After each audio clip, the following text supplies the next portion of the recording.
Voilà, en direct depuis Rome, nous allons suivre la prière des vêpres ce soir, présidée par le pape Benoît XVI et le patriarche Bartholomée Ier.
Dieu, créateur de toutes choses, maître du ciel, toi qui revêts le jour d'une belle lumière, la nuit du sommeil bienvenue,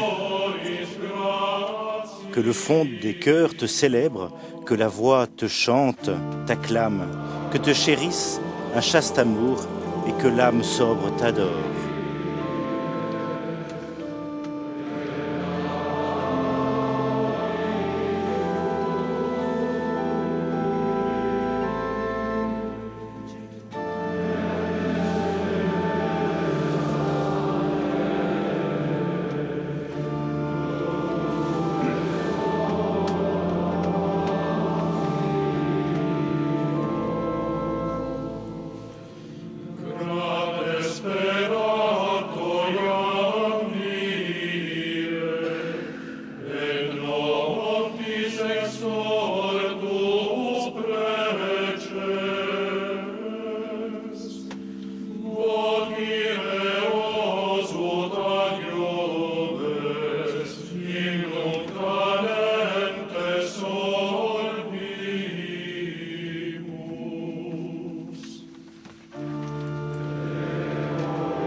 Le psaume 140. Seigneur, je t'appelle, cours vers moi.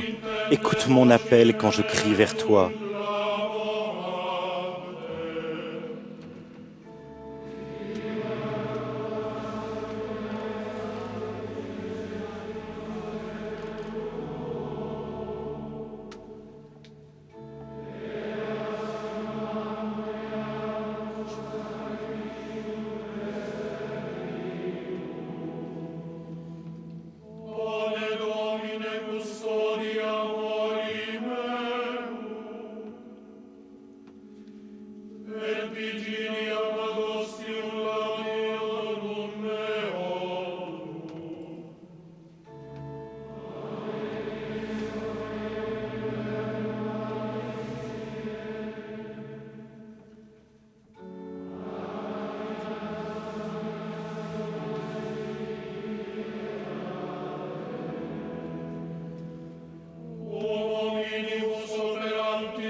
Le psaume 141. À pleine voix, je crie vers le Seigneur. À pleine voix, je supplie le Seigneur. Je répands devant lui ma plainte. Devant lui, je dis ma détresse.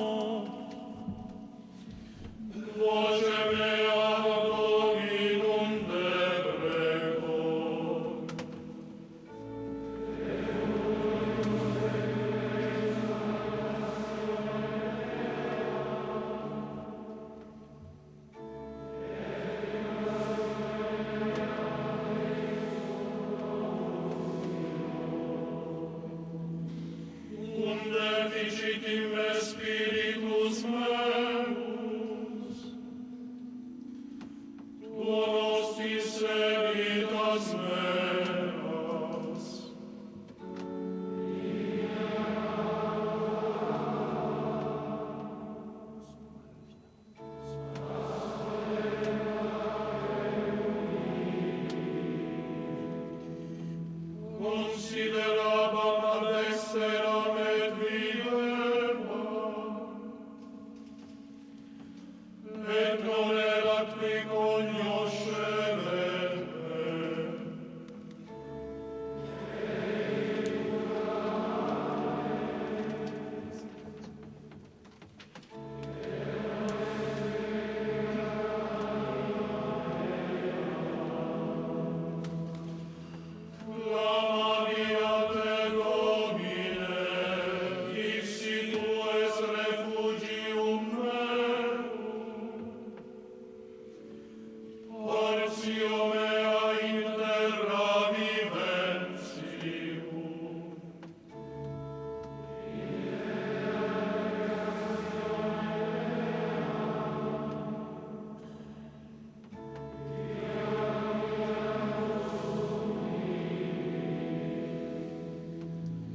Libera mea persequentibus me, quia confortati sunt super me.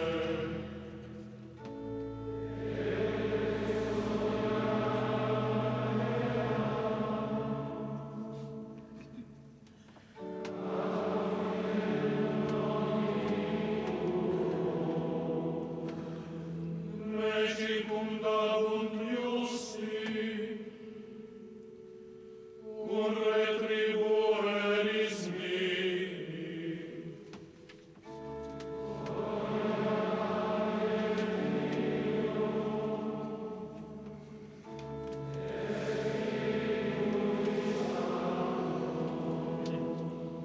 Sicut erat in principio et nunc et semper, et in saecula saeculorum. Amen.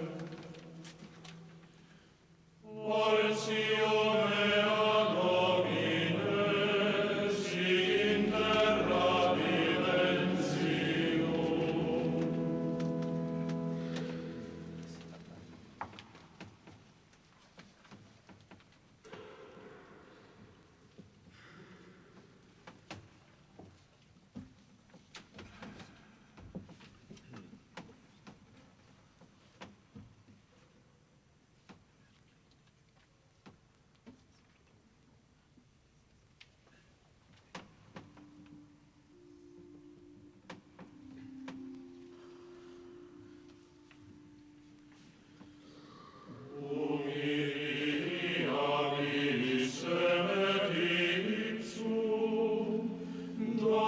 Dominus Iesus, propter quod Deus, exaltavit illum in saecula. Christus Iesus cum in forma Dei est. Nous chantons maintenant le cantique aux Philippiens. Rapina arbitratus est esse sequader Deo.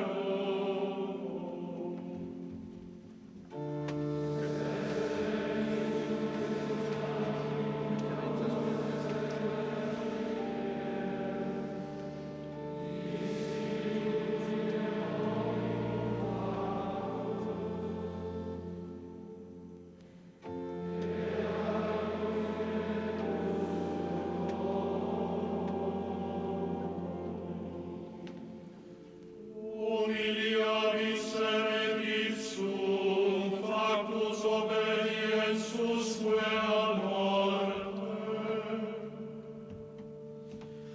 morte haudem crucis.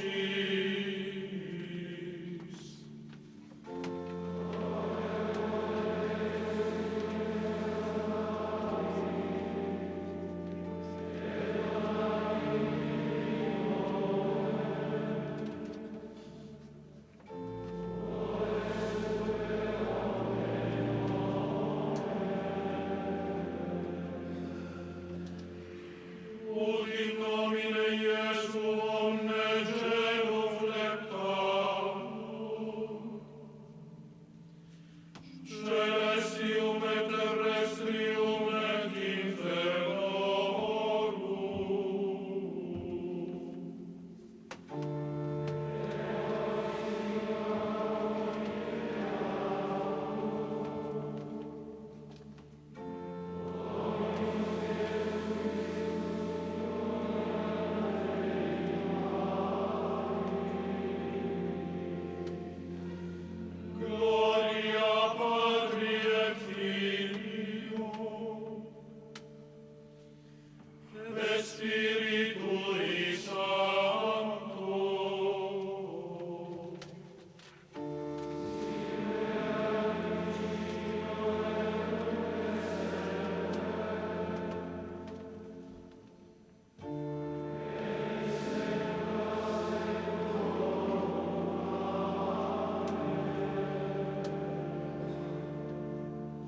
C'est maintenant un diacre orthodoxe qui va proclamer la parole de Dieu, la lecture de la lettre aux Romains.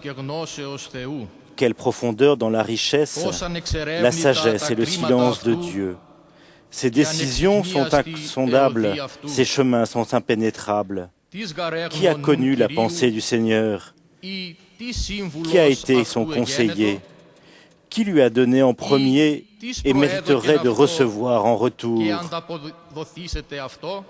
Car tout est de lui, et par lui, et pour lui. À lui, la gloire pour l'éternité. Amin.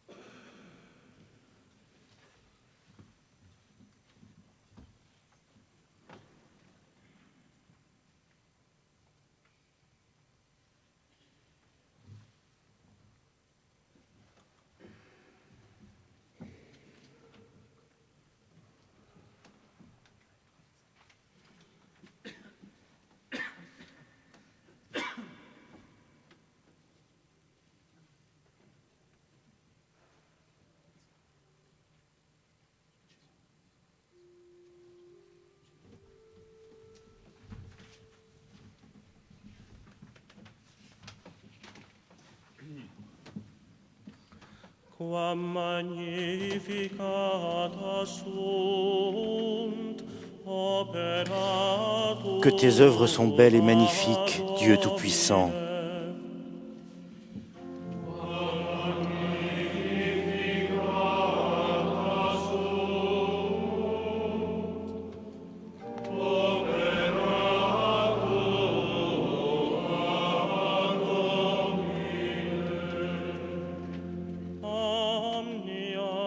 Sapientia fecisti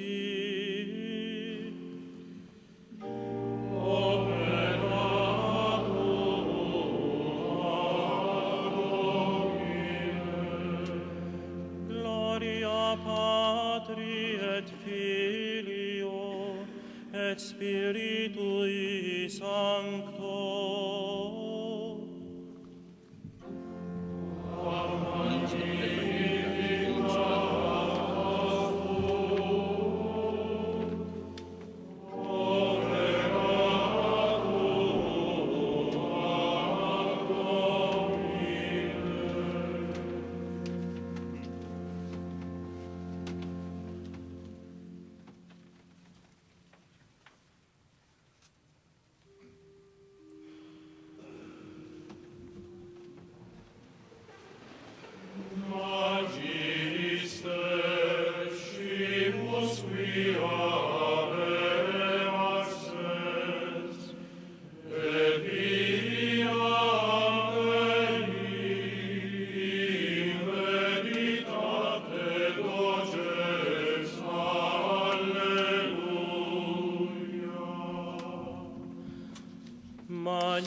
Nous chantons maintenant le cantique de la Vierge Marie, le Magnificat.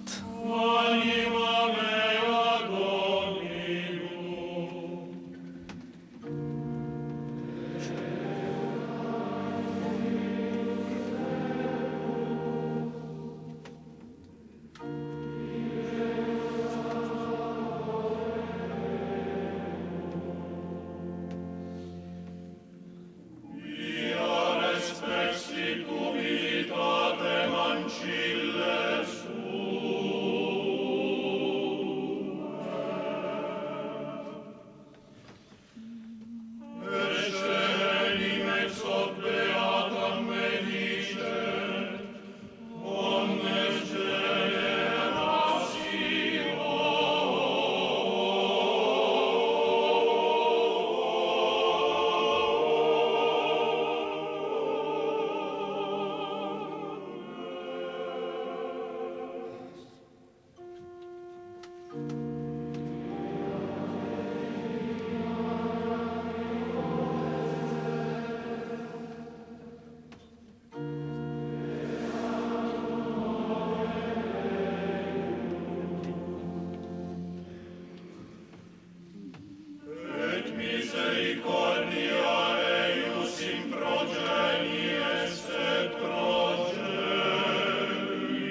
Uni Deo, Patri et Filio et Spiritui Sancto, gloriam dicentes, humilitate precemur.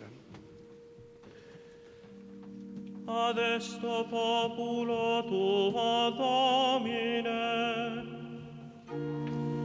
Ad esto populo tuo, Domine. Domine Sancte Pater Omnipotens, facut in terra nostra oriatur justitia, et sedebit populus tuus in pulcritudine pacis. Ad esto populo tuo, Domine. Da plenitudinem gentium in regnum tuum intrare, et sic omnes populi salvi fient. Ad esto populo tuo, Domine. Presta ut in tua pace coniuges maneant et voluntate, atque in mutua sum per caritate vivant. Ad esto populo tuo, Domine. Remunerari dignare, Domine, omnes nobis bona facientes, et vitam aeternam da eis. Ad esto populo tuo,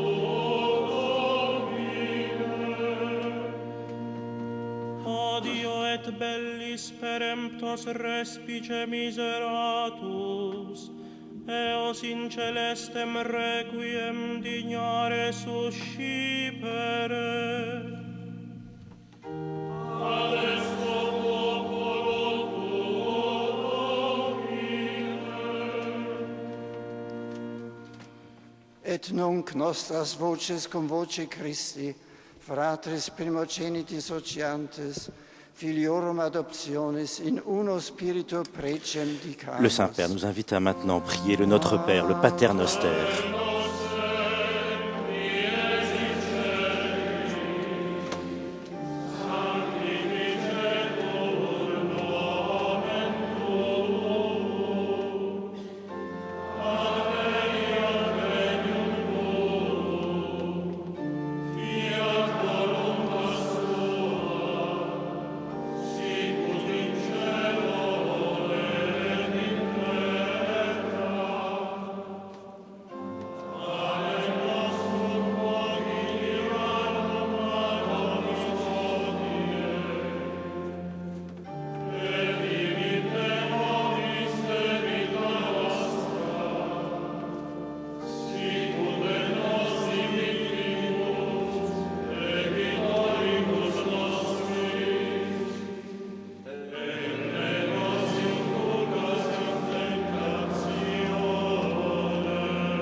omnipotens sempiterne Deus, fac nos tibi semper devotam cerere Dieu voluntatem, éternel et tout-puissant, et fais-nous maestate toujours tui vouloir ce sincero que tu corde veux servire, et servir ta per gloire d'un Dominum cœur nostrum sans Iesum partage. Christum Filium Que le Seigneur nous tuum, bénisse et qu'il nous garde et tecum de tout vivet mal regnat et in nous conduise à la unitate vie Spiritus éternelle. Sancti Deus, per omnia saecula saeculorum.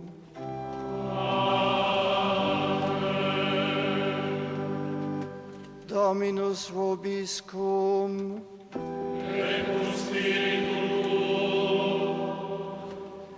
Benedicat vobis Dominus ut custodiat vos. Illuminet faciem suam super vos, et miseriatur vestri. Convertat vultum sum ad vos, et donet vobis suam pacem. Et benedictio Dei omnipotentis, Patris et Filii et Spiritus Sancti, descendat super vos et maniat semper.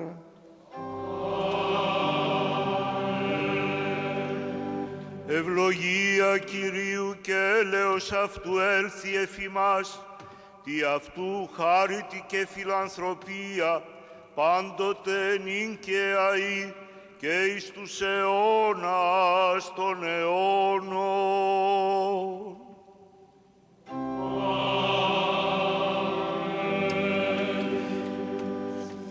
Le patriarche Bartholomée donne aussi sa bénédiction en cet office de vêpres célébré depuis la chapelle Sixtine.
Voilà, vêpres presque historiques célébrées dans cette chapelle Sixtine à l'occasion du synode sur la parole de Dieu où le pape Benoît XVI a exceptionnellement invité le patriarche Bartholomée Ier, patriarche œcuménique de Constantinople, de l'Église orthodoxe. C'est la première fois dans l'histoire de l'Église qu'un patriarche orthodoxe va s'adresser aux évêques catholiques à l'occasion d'un synode.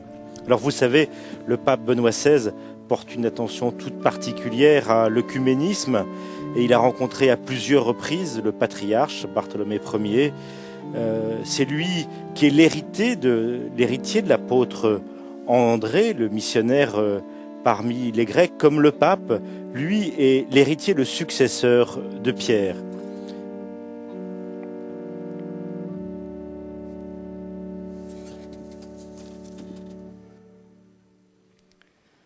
Signore cardinali, venerati fratelli nell'episcopato e nel sacerdozio, Messieurs les cari cardinaux, fratelli e sorelle, frères dans l'épiscopat et dans le sacerdoce, chers frères et sœurs, avec la célébration des vêpres, nous nous sommes adressés à Dieu en utilisant ces mêmes paroles, les psaumes. La méditation de la parole de Dieu est lumière qui guide nos pas. Nous avons eu la joie d'avoir avec nous, à cette occasion de recueillement intense, le patriarche œcuménique, sa sainteté Bartholomée Ier, que je salue cordialement, même en votre nom. Je vous invite maintenant à écouter les réflexions qu'il nous présentera sur le thème de la parole de Dieu, sujet du synode des évêques, qui se célèbre ces jours-ci au Vatican.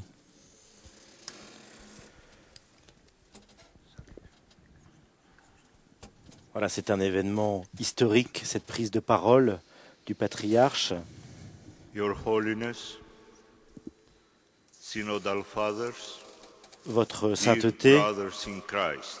les pères synodaux, It is at once humbling and inspiring to be graciously invited by Your Holiness to address the 12th Ordinary General Assembly of this auspicious Synod of Bishops, a historical meeting of bishops of the Roman Catholic Church from throughout the world. Grand événement que dans cette assemblée ordinaire du synode, c'est un événement historique que les évêques de l'Église catholique romaine, à travers le monde, prennent une place pour méditer sur la parole de Dieu.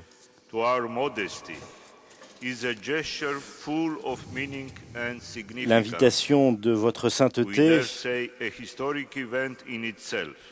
est un geste avec une signification très importante et historique. Car c'est la première fois dans l'histoire qu'un patriarche œcuménique a l'occasion de parler à un synode des évêques de l'Église catholique romaine et ainsi de faire partie de la vie de cette Église sœur à un niveau aussi important. Nous considérons cela comme une manifestation de l'œuvre du Saint-Esprit pour diriger nos Églises à une collaboration étroite et une profonde relation les uns avec les autres, une étape importante vers la restauration de notre pleine communion.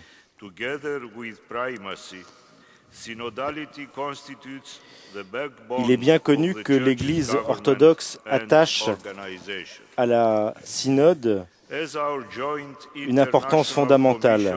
Avec la primauté synodale constitue l'épine dorsale de l'Église et du gouvernement et de son organisation. Comme notre commission mixte internationale sur le dialogue théologique entre nos Églises, il a exprimé dans le document de Ravenne cette interdépendance entre la synodalité et la primauté qui s'étend à tous les niveaux de la vie de l'Église, le local, le régional et l'universel. Par conséquent, en ayant le privilège aujourd'hui de répondre à votre invitation, nos espoirs sont que le jour puisse venir où nos deux Églises puissent pleinement converger sur le rôle de la primauté et de la synodalité dans la vie de l'Église, à laquelle notre commission théologique commune consacre son étude actuellement. Le thème de ce synode spécial est autour de l'Eucharistie, de la parole de Dieu.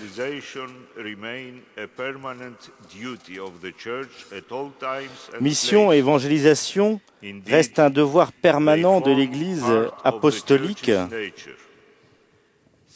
dans les deux sens de sa fidélité à l'original enseignement des apôtres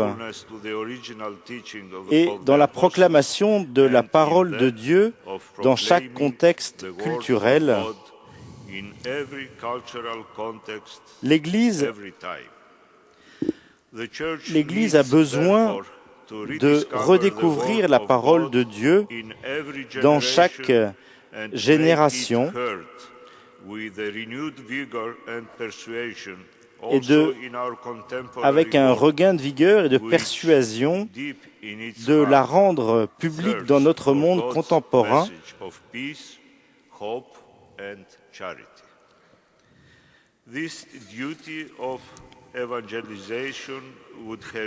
Notre monde contemporain qui a soif de Dieu, soif du message de sa paix, d'espérance et de charité. Ce devoir de l'évangélisation aurait été bien entendu grandement amélioré et renforcé si tous les chrétiens étaient en mesure de l'exécuter d'une seule voix en une Église unie. Dans sa prière au Père, peu avant sa passion, notre Seigneur a dit clairement que l'unité de l'Église est en rapport avec sa mission, afin que le monde croie. Il est donc approprié que ce synode ait ouvert ses portes aux délégués œcuméniques, afin que nous tous, devenus conscients de notre devoir commun d'évangélisation, ainsi que nous soyons conscients des difficultés et des problèmes de sa réalisation dans le monde d'aujourd'hui. Ce synode a été, sans aucun doute, celui de la question de la parole de Dieu, et l'a étudié en profondeur et dans tous ses aspects, aussi bien théologiques que pratiques et pastoraux. Dans ma modeste adresse à vous, je vais me limiter à partager avec vous quelques réflexions sur le thème de votre réunion en s'inspirant de la façon et de la tradition orthodoxe. Elle a abordé tout au long des siècles et dans l'enseignement patristique grec en particulier. Plus concrètement, il convient de se concentrer sur trois aspects de la question, à savoir sur comment parler de la parole de Dieu, comment l'écouter à travers les Saintes Écritures, de voir la parole de Dieu dans la nature et surtout dans la beauté des icônes, et enfin de toucher, de partager la parole de Dieu dans la communion des saints et la vie sacramentelle de l'Église. Toutes ces actions, à notre avis, sont cruciales dans la vie et la mission de l'Église. Nous cherchons à attirer une riche tradition patristique datant du début du IIIe siècle qui expose une doctrine spirituelle pour l'écoute de la parole de Dieu, pour toucher tous les bienfaits spirituels, la façon de percevoir l'unique mystère divin dans la parole de Dieu, sur l'écoute des proverbes sur la divine faculté de perception. Origène d'Alexandrie revendique ce sentiment qui se déroule en vue à la contemplation de formes immatérielles, l'écoute pour le discernement des voix, le goût pour savourer le pain vivant, l'odeur du parfum doux et spirituel et le toucher pour le traitement de la parole de Dieu. Les sens spirituels, qui est décrit comme les cinq sens de l'âme, comme le divin, ou les facultés intériorisées, comme ces facultés du cœur ou esprit. Cette doctrine a inspiré la théologie des Cappadociens, en particulier Basile le Grand et Grégoire de Nice. Comme beaucoup, il l'a fait avec la théologie des pères du désert, en particulier les Graphes de Pontus et Macaire le Grand. Premier point, l'audition, l'écoute et la parole à travers les Écritures. À chaque célébration de la divine liturgie de Saint Jean Chrysostome, le célébrant qui préside l'Eucharistie nous dit d'être digne d'apprendre le Saint Évangile. Pour l'audition, l'écoute de la parole de Dieu. Ils sont un privilège et un cadeau pour les enfants du Dieu vivant. L'Église chrétienne est par-dessus tout une Église biblique. Bien que des méthodes d'interprétation ont varié dans l'histoire de l'Église et que l'école de l'Est ou de l'Ouest, extraits de la Bible, ont toujours été reçus comme une réalité vivante et non pas comme un livre mort. Dans le contexte d'une foi vivante, puis l'Écriture qui en est le témoignage vivant d'une histoire vécue de la relation d'un Dieu vivant avec des personnes vivantes, la parole qui a parlé par les prophètes, comme le dit le symbole de Nicée, Constantinople, a parlé afin d'être entendue pour qu'elle puisse prendre effet. Il s'agit principalement d'un exposé oral de la communion directe destinée à l'alimentation spirituelle des humains. Le texte biblique est par conséquent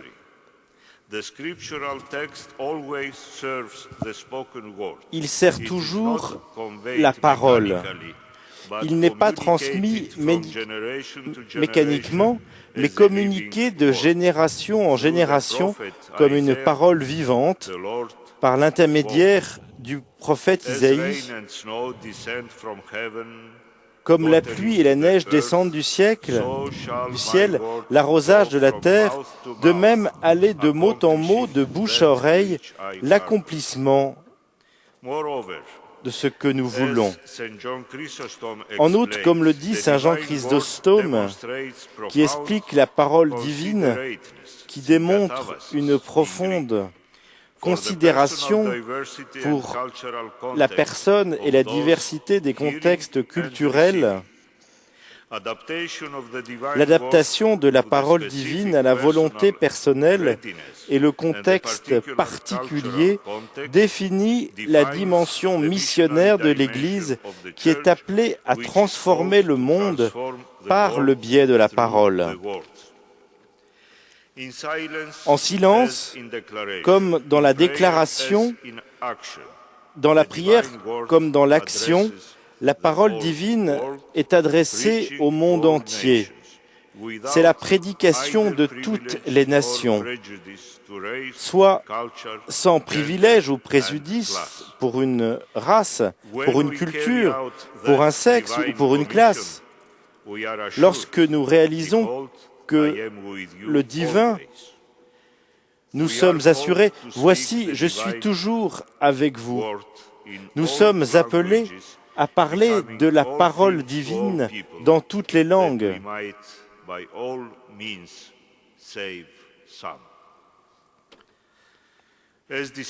En tant que disciples de la parole de Dieu, alors, il est impératif aujourd'hui, plus que jamais,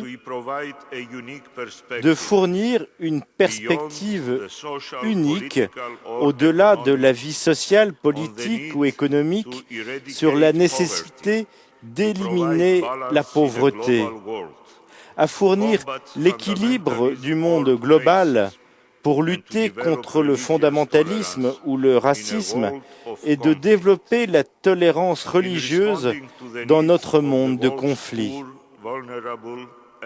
En répondant aux besoins des pauvres du monde qui sont vulnérables et marginalisés, l'Église peut s'avérer un modèle de la définition de l'espace et le caractère de la communauté mondiale. Alors, le langage théologique de la religion et la spiritualité diffèrent de la technique, du vocabulaire, de l'économie et de la politique. Ces obstacles qui, à première vue, semblent séparés du monde religieux, tels que le péché, le salut, la spiritualité, ou de la pragmatique, telle que le commerce, la politique, elles ne sont pas impénétrables avec le défi de la justice sociale et de la mondialisation. Qu'il s'agisse de l'environnement ou de la paix, de la pauvreté ou de la faim, de l'éducation ou des soins de santé, il existe aujourd'hui un sentiment d'intérêt commun et de responsabilité commune. Il se fait sentir avec acuité, notamment par des personnes de foi, ainsi que par ceux dont les perspectives sont expressément laïques. Notre engagement ne fait pas de cours en aucune manière de supprimer les différences entre les différentes disciplines ou pour les désaccords avec ceux qui regardent le monde de différentes façons de la nôtre. Pourtant, les signes croissants d'un engagement commun pour le bien-être de l'humanité et de la vie du monde sont encourageants. Il s'agit d'une rencontre de personnes et d'institutions qui est positive pour notre monde.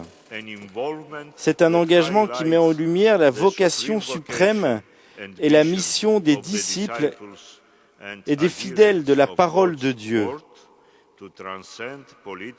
afin de transcender les différences politiques et de transformer l'ensemble du monde visible pour la gloire du Dieu invisible. Le deuxième point que je voudrais aborder avec vous, c'est voir la parole de Dieu à travers la beauté des icônes et de la nature. Nulle part, l'invisible est rendu plus visible que dans la beauté des icônes et les merveilles de la création. Dans les paroles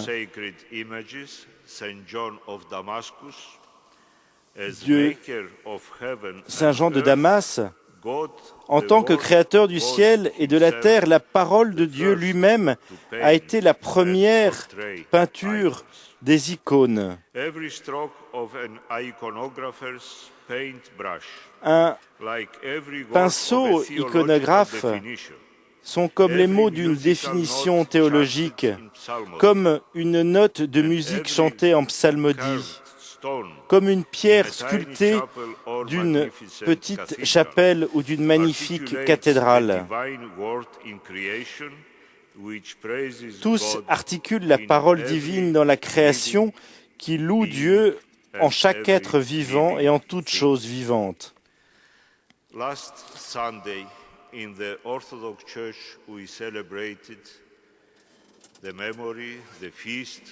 Dimanche dernier, dans l'Église orthodoxe, nous avons célébré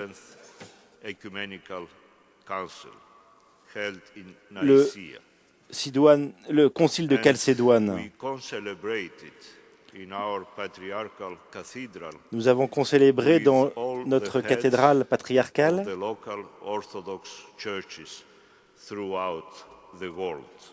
avec toute l'Église orthodoxe à travers le monde, en affirmant que les images sacrées, le 7e Conseil œcuménique de Nicée et Constantinople, n'avait pas concerné que l'art religieux. Il a été la poursuite et la confirmation de définitions au sujet de la plénitude et de l'humanité de la parole de Dieu. Les icônes sont un rappel visible de notre vocation céleste. Elles sont des invitations à augmenter au-delà de nos préoccupations triviales Elle nous encourage à chercher l'extraordinaire dans le très ordinaire, à être remplis avec le même émerveillement qui caractérise la merveille divine dans la Genèse. Dieu vit tout ce qu'il a fait et il dit que cela était beau. Dans la Septante, le mot bonté est ce qui implique étymologiquement et symboliquement le sens de appelant. Souligner que les icônes dans la mission fondamentale est de reconnaître que tous les peuples et toutes les choses sont créées à être appelées à être bonnes et belles. En effet, les icônes nous rappellent une autre façon de voir les choses et une autre façon de vivre des réalités, une autre façon de résoudre les conflits.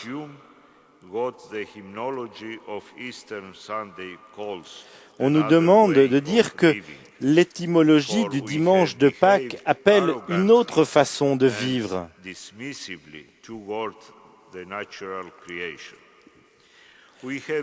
Nous avons refusé de voir la parole de Dieu dans les océans de notre planète, dans les arbres, dans les continents et dans les animaux de notre terre. Nous avons refusé notre propre nature qui nous appelle à nous baisser suffisamment bas pour écouter la parole de Dieu dans la création, si l'on veut que nous devenions participants de la nature divine.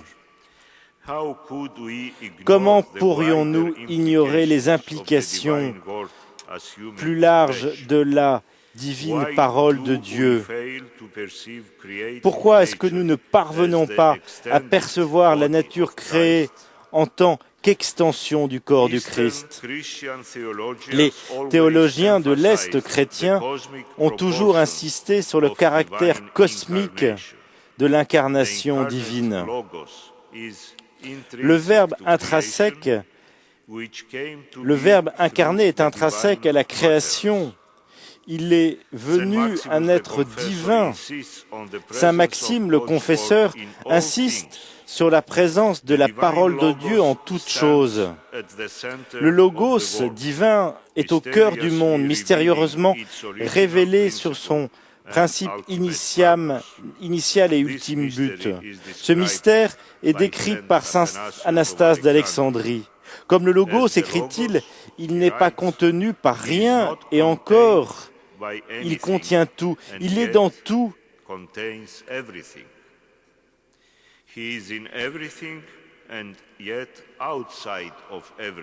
Il est dans tout et encore en dehors de tout, le premier né du monde entier dans tous ses aspects.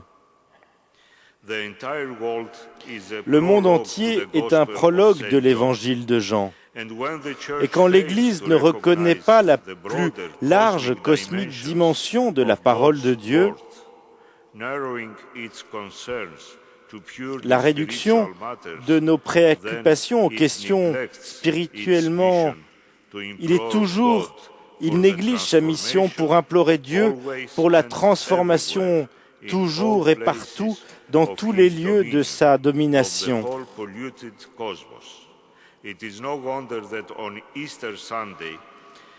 Dans l'ensemble du cosmos, il n'est pas étonnant que le dimanche de Pâques, que la célébration pascale atteint son point culminant. Les chrétiens orthodoxes chantent « Maintenant, tout est rempli de lumière divine, le ciel et la terre, et toute chose sur la terre. » Donc, toute la création doit se réjouir.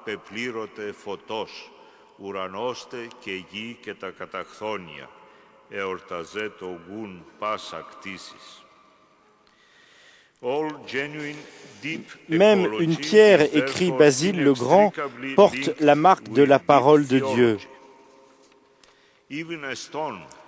Il est vrai qu'une fourmi, une abeille ou un moustique, la plus petite des créatures, elle porte la marque de la parole de Dieu.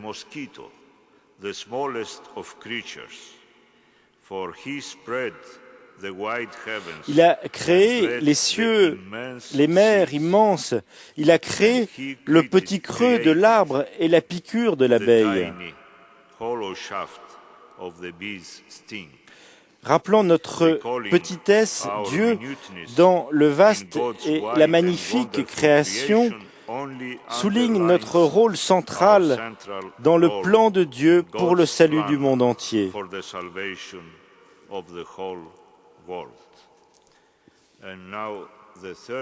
Et maintenant, le troisième point que je veux aborder avec vous, le toucher et le partage de la parole de Dieu, la communion des saints et des sacrements de la vie. La parole de Dieu, la persistance de se déplacer en dehors de lui-même dans l'extase, passionnément à la recherche de demeurer en nous dans le monde pour que nous ayons la vie en abondance. Dieu, de compassion, de miséricorde, est répandu et de manière à multiplier les objets de sa bienfaisance. Dieu assume tout ce qui est nôtre.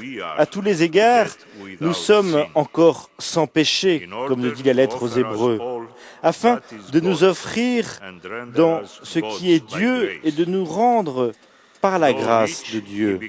Bien que riche, il devient pauvre parce que l'on peut devenir riche, écrit le grand apôtre Paul, à qui cette année est dédiée. C'est la parole de Dieu, reconnaissance et la gloire et le mérite sont dus à lui. La parole de Dieu reçoit l'intégralité de son incarnation dans la création, surtout dans le sacrement de l'Eucharistie. C'est là que le Verbe devient chair et nous permet non seulement d'écouter, de le voir, mais aussi de le toucher avec nos mains, comme le déclare Saint Jean.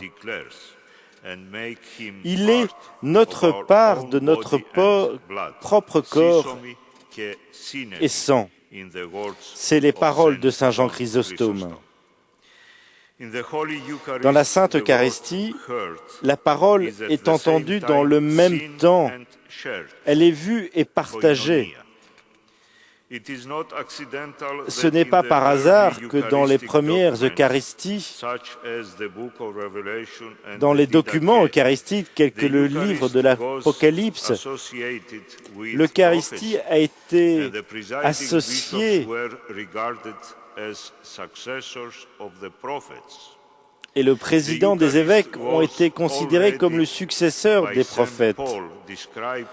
L'Eucharistie est déjà par saint Paul décrite comme la proclamation de la mort du Christ et son retour. Comme le dit l'Écriture, sa vocation est essentiellement l'annonce du royaume et l'annonce des réalités eschatologiques. L'Eucharistie est avant tout le royaume, la proclamation de la parole par excellence. Dans l'Eucharistie, le sacrement de la parole de Dieu devient une réalité. Le mot cesse d'être un mot et devient une personne, portant en lui-même tous les êtres humains et toute la création.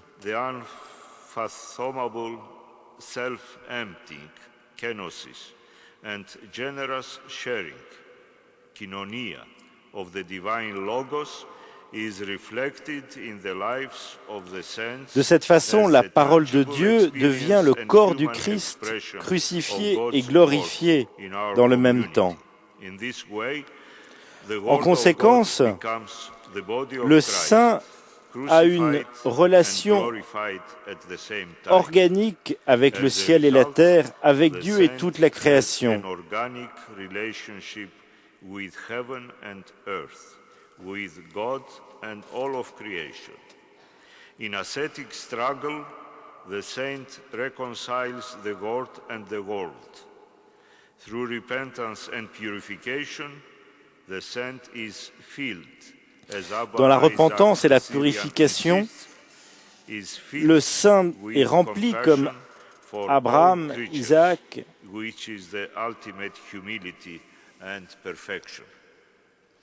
Le père Isaac, le Syrien, insiste sur le fait, avec la compassion pour toutes les créatures, qui est l'humilité et la perfection. C'est pourquoi le saint aime avec chaleur et l'espace qui sont à la fois inconditionnels et irrésistibles. Nous savons dans les saints que Dieu est la parole, car comme saint Grégoire Palamas le disait, Dieu et ses saints partagent la même splendeur de gloire. Dans la douce présence d'un saint, nous apprenons comment la théologie et l'action coïncident. Dans la compassion, l'amour du saint fait l'expérience de Dieu comme notre Père et la miséricorde de Dieu comme résolument durable. Le saint est consumé par le feu de l'amour de Dieu. Le saint donne la grâce et ne peut pas tolérer la moindre manipulation ou l'exploitation de la société ou de la nature.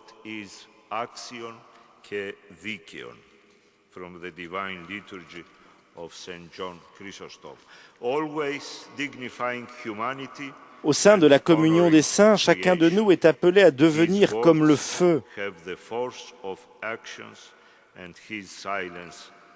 Le saint ne fait pas tout simplement ce qui est bon et droit, toujours la dignité et l'honneur de l'humanité de la création. Ses paroles ont la force d'action et son silence, la puissance de la parole.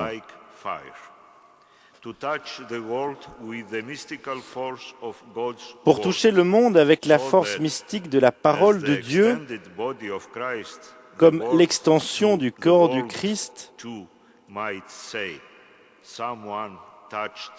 on peut dire « quelqu'un m'a touché ». Le mal est éradiqué par la sainteté et non pas par la dureté. La sainteté dans la société introduit une graine qui guérit et qui transforme. Imprégnés de la vie des sacrements et de la pureté de la prière, nous sommes en mesure d'entrer dans le mystère intime de la parole de Dieu. C'est comme les plaques tectoniques de la croûte terrestre. Les couches les plus profondes ne doivent pas dépasser de quelques kilomètres pour ne pas éclater la surface du globe. Pourtant, cette révolution de l'esprit à se produire, nous devons avoir des expériences radicales, une conversion des mentalités, des habitudes et des pratiques, des moyens que nous avons mal utilisés ou détournés de la parole de Dieu, des dons de Dieu ou de la création de Dieu. Une telle conversion est bien sûr impossible sans la grâce divine. Il ne s'agit pas simplement d'avoir un plus grand effort de volonté de l'homme. Pour moi, c'est impossible, mais pour Dieu, tout est possible, dit Matthieu dans son évangile. Le changement spirituel se produit lorsque notre corps et notre âme sont greffés sur la parole vivante de Dieu, quand nos cellules contiennent de la vie, dont du sang qui circule comme dans les sacrements.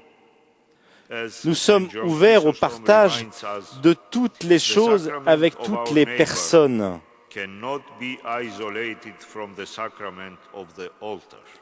Saint Jean Chrysostome nous rappelle le sacrement de notre prochain, qui ne peut pas être isolé du sacrement de l'autel. Malheureusement, nous avons ignoré la vocation et notre obligation au partage.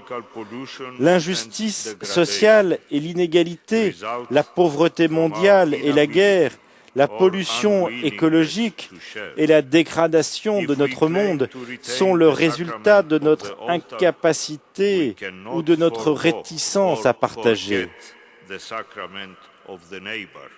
Si nous conservons le sacrement de l'autel, nous ne pouvons pas renoncer à oublier le sacrement de notre prochain. C'est une condition fondamentale pour réalisation de la parole de Dieu dans le monde et dans la vie et la mission de l'Église. Mes frères bien-aimés dans le Christ, nous avons exploré la patristique de l'enseignement spirituel, le discernement de la puissance, de l'écoute et de la parole de Dieu dans l'Écriture, de voir la parole de Dieu dans les icônes et dans la nature, ainsi que de toucher et de partager la parole de Dieu dans les saints et les sacrements. Or, pour rester fidèles à la vie et à la mission de l'Église, nous devons nous changer personnellement par cette parole. L'Église doit ressembler à la mère qui est à la fois soutenue et nourrie par le biais de la nourriture qu'elle mange. Tout ce qui n'est pas alimenté et nourri dans le monde ne peut pas nous soutenir. Lorsque le monde ne partage pas la joie de la résurrection du Christ, il s'agit d'un acte d'accusation de notre propre intégrité et de l'engagement de la parole vivante de Dieu.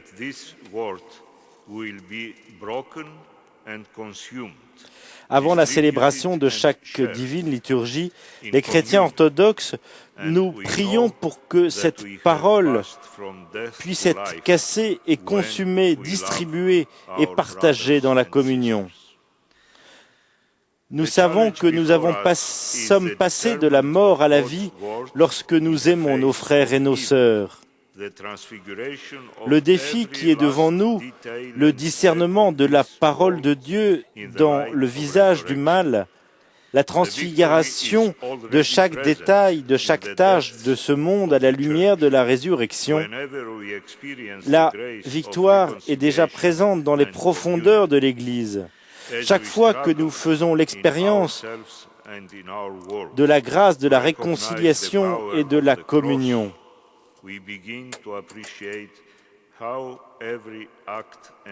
nous commençons à comprendre comment chaque acte de justice, chaque étincelle de la beauté, chaque mot de la vérité peut s'effacer peu à peu de la croûte du mal.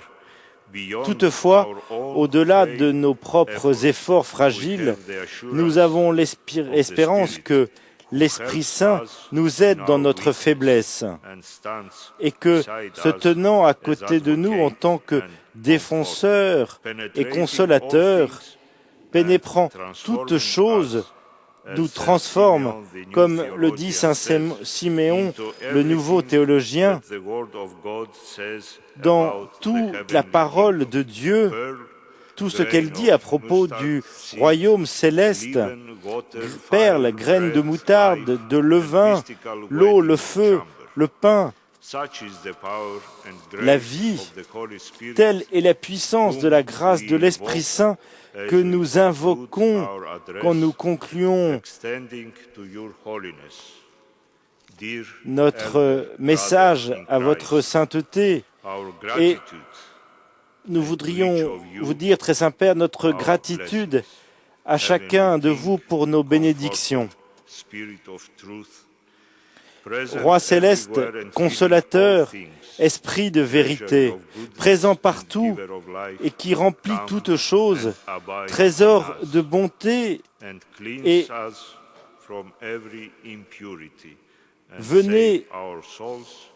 venez nous purifier de toutes impuretés, venez sauver nos âmes. Seigneur, vous qui êtes bon pour l'amour de l'humanité. Amen.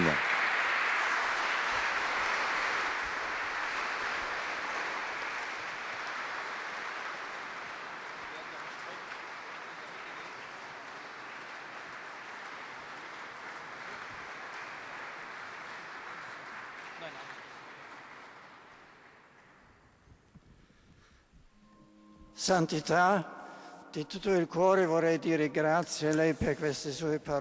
Sainteté, l'applaudissement des pères était l'expression, c'était pas seulement de la courtoisie, c'était l'expression d'une joie profonde, spirituelle, d'une expérience vive de notre communion. Dans ce moment, nous avons réellement vécu le synode. Nous avons été ensemble, en marche, dans la terre de la parole divine, guidés par vous. Et nous avons trouvé la beauté, avec une grande joie, d'être des écouteurs, des utilisateurs de la parole de Dieu, d'être confrontés à ce don de sa parole.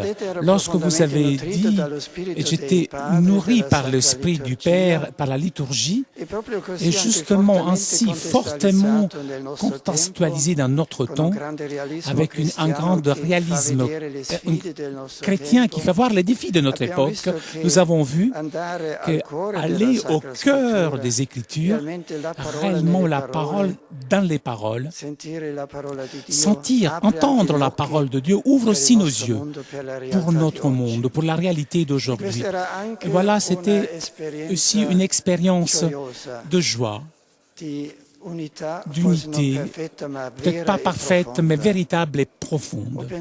J'ai pensé à vos pères que vous avez cités amplement, sont aussi nos pères. Nos pères sont vos pères. Nous avons des pères communs. Et comment ne pas être frères? Merci, sainteté. Vos paroles nous accompagneront dans les travaux de la semaine prochaine et nous guideront. Et nous serons aussi la semaine prochaine et même au-delà, en marche avec vous. Merci, sainteté.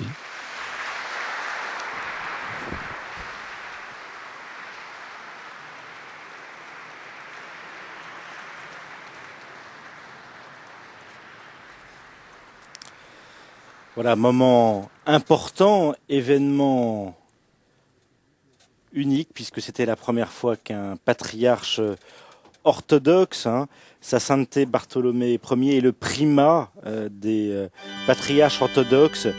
C'est lui qui est le 270e successeur du siège de l'église chrétienne locale fondée par saint André.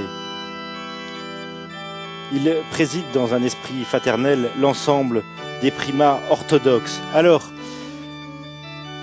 vous avez pu reconnaître dans les évêques orthodoxes présents, Monseigneur Emmanuel, qui est le président de l'Assemblée des évêques orthodoxes de France, et puis dans les cardinaux et évêques présents, les Français, Monseigneur Barbarin, le cardinal Barbarin, notamment pour ne citer que lui. Alors nous allons quitter cette chapelle Sixtine en remerciant nos confrères de CTV et de SAT 2000 de nous avoir permis de retransmettre ce moment unique. Merci à François et à vous Flavio. On vous retrouve demain midi pour l'Angélus du Saint-Père. L'Angélus en direct de Pompéi. Le Saint-Père seront à Pompéi demain. Très bien. Merci. Bonne soirée à tous. Au revoir.